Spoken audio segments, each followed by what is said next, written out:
Unspeakable things Vikings did to captured women. In the meantime, subscribe to the channel if you are new and leave a like on the video. Now let's start. Imagine the roar of Viking ships crashing onto foreign shores.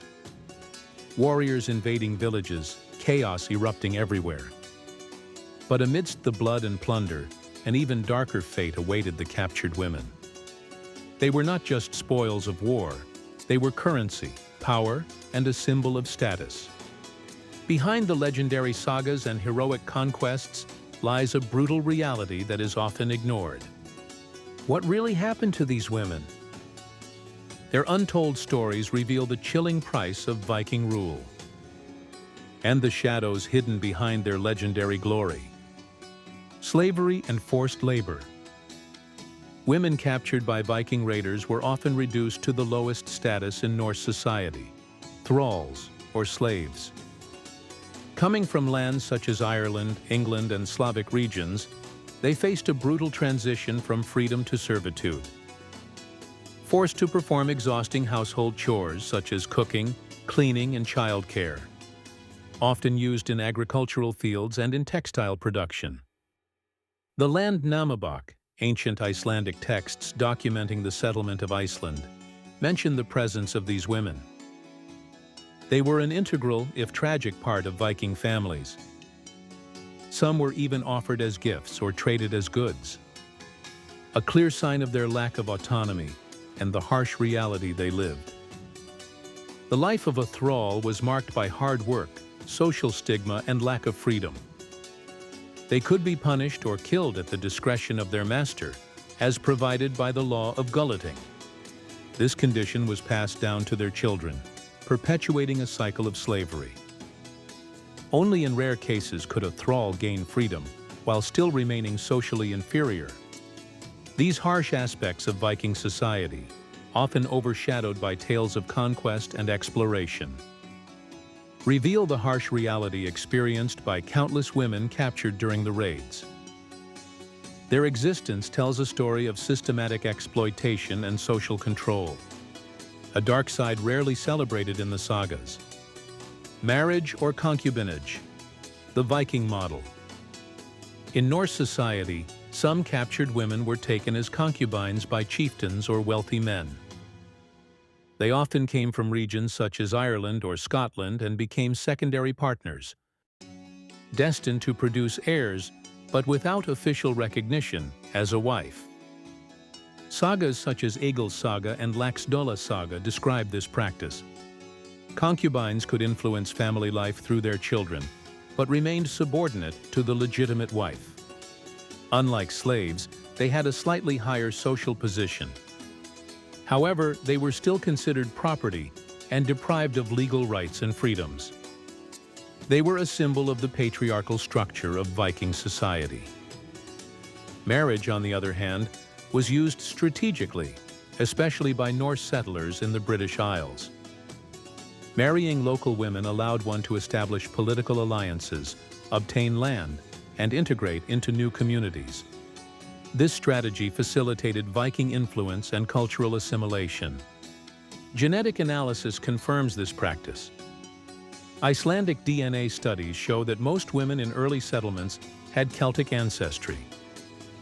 This supports historical accounts of raids and the integration of captured women into Norse society, a lasting influence carved into the blood and culture of Viking descendants. A silent testimony of forced alliances and historical adaptations. Redemption and trade as commodities. Captured women were not only made slaves or concubines, but they were also considered valuable for ransom and trade. During raids on England and France, noble women were held hostage. The goal was to obtain riches from their relatives in exchange for their release. This practice is well documented in the Anglo-Saxon Chronicle, which recounts cases in which noble women were returned in exchange for silver, gold, or other goods. The ransoms enriched the Viking leaders and increased their power. Unlike common prisoners, these women were used as strategic pawns. But not all of them were lucky enough to be redeemed. Many were sold in slave markets in Europe and the Middle East. The primary chronicle of the Rus describes how the Vikings transported prisoners by river. Destinations included Constantinople and the Abbasid Caliphate. The writings of Ahmad ibn Fadlan speak of markets along the Volga, where Scandinavian merchants exchanged women for silver, silks, and spices.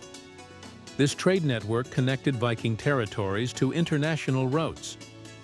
Women were a vital part of a global economic system. The commodification of women reflected the harsh realities of the time. Social hierarchies were maintained through the control of human lives. The female body became a commodity, a symbol of power and an instrument of wealth. A silent but devastating trade. Sacrificial fairies, Norse rituals. In Viking society, religious rituals were linked to war and conquest. Some captured women faced an even more terrible fate: human sacrifice. The most detailed account comes from the Arab Ahmad ibn Fadlan, who witnessed a Viking funeral along the Volga in 922. According to his testimony, a slave was chosen to accompany her master in death. It was believed that it was to serve him in the afterlife. The ritual was elaborate and brutal. After days of preparations, the woman was drugged, then sexually assaulted and finally killed. She was strangled and stabbed by an elderly woman known as the Angel of Death, a priestess who performed the sacrifice. Ibn Fadlan's observations offer a rare glimpse into these violent spiritual practices.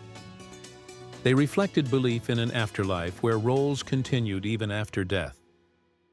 Other texts, such as Rimberto's Vita Anscari, mention human sacrifices at religious festivals. However, the descriptions are less detailed, leading to debates among historians.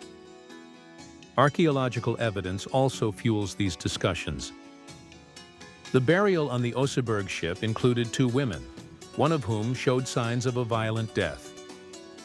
Scholars debate whether she was a high-ranking attendant or a sacrificial victim.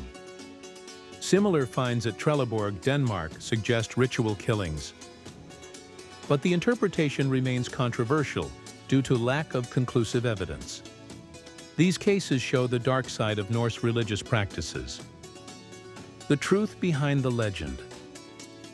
The fate of women captured by Vikings reveals a chilling chapter in history, marked by slavery, exploitation, and ruthless commodification. Whether they were forced to work, taken as concubines, sold, or sacrificed, their stories expose the hidden reality behind the Viking expansion.